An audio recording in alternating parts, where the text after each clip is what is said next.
The Industry Ministry will continue to further develop nature-based or traditional medicine industry to take the advantage of the biodiversity in the countries, such as medicinal plants. Industry Minister Agus Gumiwang Kartasasmita acknowledged the potential of nature-based or traditional medicine industry during the inauguration of House of Wellness, a nature-based medicine production facility in Jakarta on Tuesday.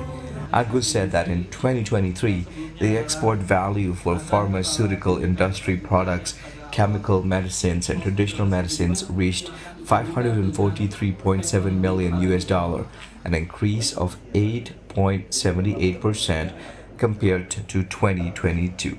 He also said that Indonesia should strengthen its nature-based medicine industry development to be able to compete in the global market. The global market for nature-based medicine reached 200.95 billion US dollar in 2023, but Indonesia still has a relatively low contribution in that segment.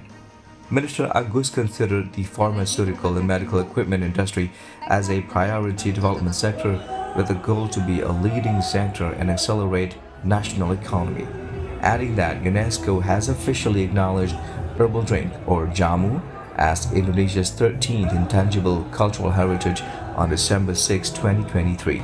This international recognition opens opportunity for Indonesia to develop the herbal medicine industry, especially on herbal drink.